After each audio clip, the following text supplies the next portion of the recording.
Hello guys, hello and welcome to cricket cult.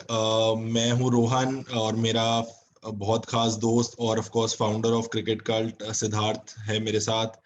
और आज हम चर्चा करेंगे कुछ जो सेकंड टेस्ट मैच हुआ है, थोड़ी देर पहले खत्म हुआ है इंग्लैंड और न्यूजीलैंड के बीच। उसके बारे में जहां न्यूजीलैंड ने बड़ी आसानी से जीत हासिल करी है और एक अच्छी इंग्लैंड की टीम को, बहुत अच्छी तो नहीं कहूंगा बट एक अच्छी इंग्लैंड की टीम को उनके घर पे मात दी है। तो सिद्धार्थ, एक्सपेक्टेड नॉट एक्सपेक्टेड, जल्दी मैच खत्म हो गया। एक्चुअली रोहन, अगर आप फर्स्ट इनिंग्स देखोगे तो ऐसे लग नहीं रहा था कि 3.5 मतलब 3.5 भी क्या 3.25 दिन में मैच खत्म हो जाएगा। मतलब आई थिंक सेकंड सेशन भी नहीं गया 4 डे के, तो हम्म। मतलब इंग्लैंड में जनरली ऐसा होता है कि मतलब मूविंग डे होता है 3rd डे। वैसे भी हर टेस्ट मैच का मूविंग डे होता है, बट इंग्लैंड में ना जब मैच बदलता है तो बहुत जल्दी बदल जाता है। मतलब that is one of the characteristics of test cricket in England. So मैं ये तो नहीं कहूंगा कि टोटली अनएक्सपेक्टेड था, बट हाँ यार, मतलब अगर आप सेकंड टेस्ट मैच की बात करो तो बिल्कुल, क्योंकि without Kane Williamson, without Tim Southee, without Kyle Jamieson and I think BJ Watling भी नहीं थे। खैर उनका तो मतलब Blundell played fine only, but मैं एक्सपेक्ट नहीं कर रहा था कि इतनी इजीली हार जाएगी इंग्लैंड। हाँ मतलब कुछ काफी आसानी से कर दिया न्यूजीलैंड ने जनरली। जैसे अगर फर्स्ट इनिंग्स की भी बात की जाए तो इंग्लैंड ने ठीक ठाक स्कोर पुटअप किया था, 300 रन, कोई माड़ी बात नहीं है। और न्यूजीलैंड ने of course without their captain and evergreen performer Kane Williamson, उनके बिना भी 380, 388 टू बी प्रिसाइज रन मारे। और आई थिंक सेकेंड इनिंग्स में तो फिर फेंटा लग ही गया इंग्लैंड की बैटिंग लाइनअप को, जैसे कि शोएब अख्तर कहते हैं। आई थिंक वहां काफी दिक्कत हुई है इन्हें। और जस्ट एक अगर समराइज करें ओवरऑल मैच को तो इंग्लैंड ने पहली इनिंग में 303, न्यूजीलैंड ने उसके जवाब में जैसे मैंने कहा 388। इंग्लैंड की दूसरी पारी काफी निराशजनक रही 122 रन पे। और न्यूजीलैंड ने फिर चेस तो काफी आसानी से ही कर लिया 2 विकेट खोके। एक जो मेरे लिए सिद्धार्थ स्टैंड आउट पॉइंट रहा इस मैच में, जो ऑफ कोर्स न्यूजीलैंड के लिए भी की टेक अवे है, जो वो अगले वर्ल्ड टेस्ट चैंपियनशिप के फाइनल में ले जाएंगे भारत के खिलाफ, वो है बॉलिंग तो स्ट्रांग होती होती है इस मैच में, बैटिंग ने भी। और प्रोबेबली कुछ उन प्लेयरों ने जो आप एक्सपेक्ट नहीं करते, जैसे विलियमसन या रॉस टेलर तो है ही उनकी बैकबोन, बट बाकी प्लेयर्स ने भी काफी अच्छा हाथ खड़ा करके अपने आप को दिखाया है। आप देखिए ना, मतलब सिर्फ ये टेस्ट मैच नहीं, ये पूरी series I think it belong to the debutants. मतलब आप इसमें देखिए, बिल्कुल टेलर ने रन मारे, 80 रन मारे, बट दोनों टेस्ट मैचेस में आप देखें तो मेरे ख्याल से स्टैंड आउट परफॉर्मेंस जो है वो तो डेब्यूटेंट्स की थी। Devon Conway both matches and Will Young in this match. Hmm. तो that is something which will be, मतलब New Zealand you don't associate with bench strength generally speaking. मतलब उनकी उनकी प्लेइंग 11 अच्छी होती है, हमेशा कंपेटिटिव होती है, आईसीसी इवेंट्स में अच्छा करते हैं, compete करते हैं, but you don't, it's not a very bench strength country, you know what I mean. मतलब there is not never such a big pool to pick from, but अभी ऐसा लग रहा है कि मतलब that's actually a good thing for world cricket. क्योंकि जब आप देखें, मतलब पाकिस्तान स्ट्रगलिंग थोड़ा बहुत, West Indies struggling a lot, hmm. Sri Lanka का तो कंप्लीट मतलब फ्री फॉल हो रहा है, Bangladesh and New Zealand they are the most improve teams. And मैं तो कहूंगा न्यूजीलैंड, मतलब I think they are taking giant strides in becoming like part of probably the best 3 teams in the world. नहीं नहीं, बिल्कुल यार, मतलब न्यूजीलैंड की आबादी हमें वैसे ही पता है, कुछ खास नहीं, स्पेशली भारत जैसी कंट्री के हिसाब से देखा जाए। बट अगर वापस आते हैं इस मैच में, जो एक और स्ट्रॉन्ग पॉइंट था ऑफ कोर्स, बोल्ट की वापसी हुई, सऊदी को रेस्ट किया। ऐसा लगा नहीं कि बोल्ट, मतलब आई थिंक आईपीएल खत्म हुए 1 महीना 1.25 महीना हो गया है, ऐसा लगा नहीं कि ब्रेक के बाद आए हैं, आते ही अपनी लाइन एंड लेंथ जो हमेशा ही टिप्पे पे डालते हैं वही किया। और आई थिंक अब एक्चुअली मुझे एज अ इंडियन फैन अब खतरा लग रहा है वर्ल्ड टेस्ट चैंपियनशिप में। अगर हल्की सी भी ग्रीन विकेट या हल्की सी भी ओवरकास्ट कंडीशन मिल गई पहली इनिंग में, तो पहले सेशन में न्यूजीलैंड की बॉलिंग आ गई, 3-4 निकाल देंगे हमारे। 3-4 निकाल देंगे रोहन, लेकिन मुझे लगता है कि अगर ज्यादा ग्रीन विकेट हुई ना तो इंडिया इतना नाखुश नहीं होगा, क्योंकि फिर इंडिया के बॉलर्स भी गेम में आ जाते हैं और वो उनको भी 3-4 डाउन कर सकते हैं। हम्म। देखिए, मतलब आज मैं ये नहीं कहूंगा कि 47 बहुत इजी था, बट आज भी ओपनर्स तो दोनों ओपनर्स नहीं, मतलब दो दिन डेब्यूटेंट्स की मैंने बात करी वो तो निकल ही गए ना। तो ऐसा मतलब ठीक है, सैंपल साइज इतना बड़ा नहीं है दोनों का। और जब आप बात करो जसप्रीत बुमराह की, मतलब मैं कंपेयर नहीं कर रहा जिमी एंडरसन और स्टुअर्ट ब्रॉड से इन इंग्लिश कंडीशंस, बट अगर आप ओवरटली ग्रीन कंडीशन, जो कि इस टेस्ट मैच में नहीं थी बाय द वे, दोनों टेस्ट मैचेस में नहीं, अगर ओवरटली ग्रीन कंडीशंस दोगे तो India will be licking their lips. नहीं नहीं बिल्कुल यार, बट इंडिया की बॉलिंग जो मैंने अगर ऑब्जर्व करूं थोड़ा टॉपिक से हटके, वो ये है कि सेकंड इनिंग्स में हमारी बॉलिंग ज्यादा खतरनाक होती है, थोड़ी डीजल गाड़ी है मोहम्मद शमी, बुमराह और ईशांत शर्मा की। पहली इनिंग्स में मैंने बहुत, मेरी मेमोरी में भी एकदम आ नहीं रहा कि पहले टेस्ट मैच के पहले दिन पे 3-4 निकाल दियो। सेकंड इनिंग्स में डेफिनेटली बड़ा अच्छा करते हैं। सेकंड इनिंग्स में ये कर पाते हैं कि भाई शुरू के 10 ओवर में 3 गिरा दिए। इन्होंने किया था ना मेलबर्न में, इनको मेलबर्न में I think they did it 2.5 sessions में, आई थिंक ऑस्ट्रेलिया को फर्स्ट डे पे ऑल आउट कर दिया था। अच्छा। बट हाँ, Shami it's more of a Shami phenomenon, मतलब हम्म सेकंड इनिंग शमी बोलते हैं उनको। वो हम्म। उनको लगता है कि मतलब थोड़ी सी फ्यूल उनकी गर्म होने में टाइम लगता है, बट ग्रीन टॉप तो देखो देखो ऑस्ट्रेलिया में ग्रीन टॉप नहीं होते, और फिर जैसी विकेट न्यूजीलैंड और इंग्लैंड में होती है और कभी कभी साउथ अफ्रीका में, वैसी विकेट्स आपको ऑस्ट्रेलिया में भी नहीं मिलती। ऑस्ट्रेलिया में भी बैटिंग फ्रेंडली विकेट्स ही होगी अगर आप लास्ट 5-6 ईयर्स में देखें। और मेरे हिसाब से इंडिया का टफेस्ट वही होगा अगर विकेट बैटिंग के लिए ठीक हो, लेकिन there is always something in it. क्योंकि देखो ट्रेंट बोल्ट शुरू में नई बॉल से तो होगा ही होगा, और आपके दोनों ओपनर्स को तंग करेंगे ट्रेंट बोल्ट, दोनों को इन बिल्कुल स्विंगिंग बिल्कुल। डिलीवरीज दोनों की दिक्कत है, ठीक है। और टिम साउदी ने भी जो वर्ल्ड टेस्ट चैंपियनशिप में बॉलिंग करी है, फिर काइल जेमिसन, मैं तो हक में हूँ कि न्यूजीलैंड चारों पेसर खिला दे यार, नील वैगनर को भी खिला दे, जेमिसन को भी खिला दे, चारों को खिला दे। और जिसको वहां पे इंडिया की सबसे बड़ी प्रॉब्लम होगी, क्योंकि अगर आप देखो जब फ्लैट विकेट भी होगी तब भी उनके पास एक नील वैगनर है जो अपनी बैक बेंड करके डालता रहेगा लगा रहेगा। जैसे आपने सेकेंड इनिंग्स शमी का, वैसे Neil Wagner third innings fourth innings definitely यार वो पाटा विकेट पे भी अच्छी बॉल डालते हैं। अच्छा, एक हम बात कर रहे हैं सेकंड टेस्ट मैच की और अभी तक इंग्लैंड की जिक्र नहीं किया, तो आई थिंक वो दर्शाता है इंग्लैंड की कैसी परफॉर्मेंस रही है इन दोनों मैचों में। मतलब ऑफ कोर्स काफी स्टार प्लेयर्स नहीं थे, बट आई थिंक वो पता था, डिस्पाइट जैसे आपने कहा न्यूजीलैंड को कभी नहीं आका जाता कि बेंच स्ट्रेंथ है, इंग्लैंड को डेफिनेटली अब आका जाता है कि एक बेंच स्ट्रेंथ होती है, इंडिया जितनी नहीं बट एक अच्छे लेवल की बेंच स्ट्रेंथ होती है जो अच्छा कंपटीशन देती है। इस सीरीज में वो नहीं नजर आया, थोड़ा यंग प्लेयर्स थोड़े हल्के लगे, एटलीस्ट ऊपर की बैटिंग की बात करूं तो। देखो मतलब वैसे भी जैक क्रॉली को तो आप ब्लेम नहीं कर सकते, एंड डॉम सिबली ने भी देखो इस टेस्ट मैच में फर्स्ट इनिंग्स में आई थिंक आफ्टर 2011 पहली बार फर्स्ट डे के फर्स्ट इनिंग, मतलब फर्स्ट इनिंग्स में फर्स्ट डे में फर्स्ट सेशन में आउट नहीं हुए ओपनर्स इंग्लैंड के। आई थिंक ये 2011 या बहुत या 2014, but it happened after a significant gap that the openers played out the session। तो उनको आप इतना नहीं कर, मैं इतना actually you know it's very easy, but I am still very positive about England। हो सकता है मेरा पर्सनल बायस है, मेरे को लगता है अभी इस टीम को ना 1-2 साल लगेंगे, शायद ये एशेज में भी नहीं आपको दिखेगा, बट अगर इन्होंने कर लिया ना बैक इन 2-3 प्लेयर्स को, specially Dan Lawrence, Ollie Pope और जैक क्रॉली का अब मुश्किल लग रहा है मेरे को, लेकिन मैं उनको पर्सनली बहुत हाईली रेट करता हूँ।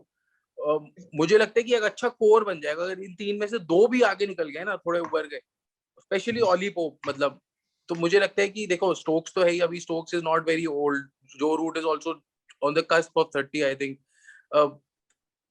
तो मतलब ओपनर्स अगर अच्छा खेलते रहे जैक क्रॉली और Dom Sibley, I don't think England को इतना वरी करने की जरूरत है, मतलब they are not like falling, I feel they building. Not not falling. England की दिक्कत ही जो आपने कहा ना, दिक्कत उनकी 4 5 6 7 8 9 10 11 नहीं है, दिक्कत ही ऊपर की 3 है। अभी नहीं, 2015-16 से लेके एलिस्टर कुक थे एक एंड पे, हर सीरीज में, हर दूसरी सीरीज में ओपनर बदलते हैं। एक रोरी बोन्स लगा कि भाई थोड़ा पक्का हो गए हैं, 2-3 सीरीज अच्छा खेल रहे हैं, फिर उनका इंडिया में थोड़ा फॉर्म स्ट्रगल हुआ। मेरे ख्याल सॉरी, मेरे ख्याल दिक्कत ही ऊपर की आती है। सिबली का मैं बहुत ज्यादा बड़ा फैन नहीं हूँ, चाहे टेक्निक की वजह से कह लो, क्योंकि देखने में अटपटे से लगता है स्पिन के खिलाफ भी और मीडियम पेस के खिलाफ भी या स्विंग एंड सीम के खिलाफ। जैक क्रॉली डेफिनेटली बहुत यंग है, तो उन्हें मैं डेफिनेटली कहूंगा भाई और 4-6 टेस्ट मैचेस तो मिलने चाहिए बहुत आराम से।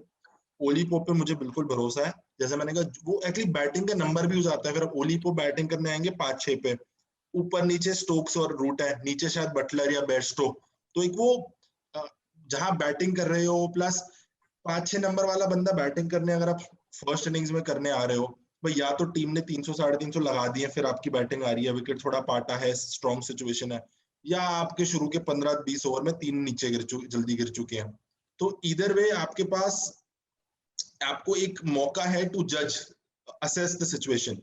आई थिंक ओपनर्स और इनके नंबर 3 भी थोड़े फंस से जाते हैं, टेम्पो नहीं सेट कर पा रहे। ये एक बड़ी इंटरेस्टिंग चीज है, और मैं ऐसी आज सोच रहा था, मतलब मेरे को ये एक बहुत बड़ा टेस्ट है जो रूट के लिए। मतलब इट्स फनी, बट मेरे को लगता है कि एक उनको ना एक मॉर्गनेस्क स्ट्रीक ऑफ कैप्टेंसी की जरूरत है। By what, like what I mean is कि जब शुरू में Butlers and the Roys and the Hales and the Bairstows आए थे ना, तो वो भी बड़े हिट एंड मिस टाइप थे, मतलब I am talking about white ball cricket, but उन्होंने ना बैक किया उनको। अब जैसे आप सिबली की बात कर रहे हो, ये प्लेयर ना ऐसे ही होगा कि जब ये फेल करेगा ना, ये बहुत गंदा लगेगा, और ये बहुत क्योंकि जैसे ट्रॉट के साथ भी होता था ना, when he used to fail he used to look very bad, but वैसे वो कबाब में हड्डी बन जाते थे। मैं बात कर रहा हूँ इन सब Jack Crawley, Ollie Pope, Root needs to back them. मुझे लगता है कि इंग्लैंड ना is too obsessed with the Ashes. इन मैं इतना इनका बड़ा फैन इसलिए हूँ क्योंकि Ollie Pope and Crawley can play spin also. ठीक है, आपने एकदम you hit the nail on the head जब आपने क्रॉली और सिबली की बात करी, सॉरी नॉट क्रॉली, सिर्फ सिबली की बात करी। स्पिन में स्ट्रगल करते हैं, और वो यार अब आप देखो, आप होम सीजन में अच्छा करते रहोगे, फिर आप एशियन कंडीशन जाओगे, फेल करोगे, तो वो टीम में सेट नहीं हो पाते। You become like Usman Khawaja की तरह, थोड़ा इन एंड आउट होते रहते हो, इन एंड आउट होते रहते हो, सेटल नहीं होती टीम। इससे उस्मान ख्वाजा, मतलब मेरे को याद नहीं कौन से कमेंटेटर ने कहा था, शायद शेन वॉन या माइकल क्लार्क थे, जो 2017 का ऑस्ट्रेलिया का दौरा था इंडिया में, और इतनी फनी चीज कही शेन वॉन या उनने कि कहते उस्मान ख्वाजा पहले ऐसे बैट्समैन है जो नंबर 3 स्पेशलिस्ट है सिर्फ अपनी होम कंट्री में, कि ऑस्ट्रेलिया में जब मैच होता है तो वो नंबर 3 खेलते हैं, जब ऑस्ट्रेलिया बाहर जाती है तो उन्हें खिलाती नहीं। तो बिल्कुल, which was very true, at least वो 2-2.5 साल की वो सिर्फ होम मैचेस खेलते थे। तो वो सेट नहीं हो पाई ना फिर बैटिंग उनकी ऑस्ट्रेलिया की, इसी इसी चक्कर में। Number 3 is a very crucial position. हाँ, मतलब आप एक टेस्ट मैच में जा रहे हो, इतनी बड़ी टीम हो अगर आप, तो ऐसा हो नहीं सकता कि 3 नंबर आपका श्योर ना हो, चाहे वो फेल हो, चाहे अगले 10 मैच में फेल हो, but 3 number should be sure कि यही खेलेगा। So exactly. हाँ, इंग्लैंड का वो है, मुझे बहुत हल्का सा लगता है कि इन टर्म्स ऑफ जो रूट्स विलिंगनेस टू कैप्टन, वो मुझे अभी थोड़ा डाउट है, या फिर इसलिए मैं कहूँ क्योंकि इंग्लैंड को मैंने अभी तक उस सिचुएशन में नहीं देखा जहां उनकी कप्तानी थोड़ी उभर के आई हो, या थोड़ी कैप्टनसी फिगर जिसे कहते हैं लीडर, मतलब जनरली ऐसा क्या होता है, थोड़े ऑफ द फील्ड इश्यूज में दिख जाते हैं, कंट्रोवर्सी कोई टीम की होती है, या ऑन द फील्ड सिचुएशंस की बात करूं तो वो मुझे अभी थोड़ा मिसिंग लगा है in terms of strong characters. वो और भी दिक्कत हो जाती है जब स्टोक्स या बटलर जैसे प्लेयर नहीं है टीम में। एंडरसन ब्रॉड डेफिनेटली बहुत सीनियर है, but I think now they are absolutely towards the fag end, तो वो इतना ज्यादा टीम उसमें आई डोंट थिंक इन्वॉल्व होते हैं, थोड़ा अपना बॉलिंग पे ध्यान देते हैं, तो थोड़ा कैप्टनसी का मुझे इट्स एक इशू लगता है। It's funny you say that because अगर आपको याद हो तो इस सीरीज के पहले स्टुअर्ट ब्रॉड को वाइस कैप्टन बनाया था, क्योंकि स्टोक्स नहीं थे। हाँ, तो मतलब मेरे को लगता है कि जिमी एंडरसन और स्टुअर्ट ब्रॉड, कोई भी कैप्टन हो, कोई भी वाइस कैप्टन हो, मतलब at least bowling side of things they will be the leaders till their last day. और I don't know if that's the best thing, you know it's I don't know, जैसे एक होता है ना blessing in disguise, I don't know if this is the opposite of that। क्योंकि क्या है कि obviously you can't live without them, but then जैसे एक इंस्टेंस था, जो रूट ने 65th ओवर में, I think first test match में 65th ओवर में वो एंडरसन की तरफ देख रहे थे कि मतलब I probably need a spell, but कुछ मिड ओवर बात हुई and then Anderson came after the 80th over, तब तक थोड़ा सा मैच निकल चुका था हाथ से। मतलब जो रूट क्या अपने आप को कर पाते हैं उनपे, मतलब कि अगर उनको चाहिए कि I am sure there is a lot of mutual respect, but एक वो आ जाता है यार, Jimmy Anderson is playing his 162nd Test match. But Sid आप बिल्कुल सही, Sometimes like his मैं interest. समझ गया, जो रूट ने भी 100 टेस्ट मैच खेले हुए हैं यार, मतलब ये नहीं कि जो रूट कुछ गलत कह रहा हो या अपने पर्सनल मोटिव के लिए, है तो टीम के लिए कि एंडरसन से स्पेल डलवाना है कि भाई 3 ओवर का स्पेल डाल दो, जरा निकालो एक आध, that is fine. I agree कि एक बहुत सीनियर फिगर हो जाता है, जो मुझे जैसे इंडियन क्रिकेट की बात करूं तो बहुत लेट तक लगता था कि MS धोनी के केस में कि team is of course respect him but are not comfortable around him, because इतना ज्यादा गैप हो गया एज का या एक्सपीरियंस का, and may be vice versa. बहुत अच्छे पर्सन होंगे नेचर वाइज, कोई दिक्कत नहीं, तो यहाँ भी मे बी वो गैप। एनीवे बस एक आपसे फाइनल चीज पूछते हैं, फिर रैप अप करेंगे। क्या न्यूजीलैंड का तो चलो अभी पता है वर्ल्ड टेस्ट चैंपियनशिप है, तो बाद में बात करेंगे। इंग्लैंड का और न्यूजीलैंड का मोटा मोटा अगला 6 महीना टेस्ट क्रिकेट के हिसाब से या T20 वर्ल्ड कप के बाद के 6 महीने अगर बताओ तो क्या है? जैसे इंग्लैंड के लिए तो Ashes of course is a big part, क्या लगता है इनका next direction to go? England के ना ये साल में आई थिंक जो 16 टेस्ट मैच थे ना, वो 16 सबसे मुश्किल टेस्ट मैच जो हो सकते हैं ना वो थे। देखो न्यूजीलैंड को के 2 टेस्ट मैच, अब उसमें ये वाले अगर गिन लो कि New Zealand is probably if not the third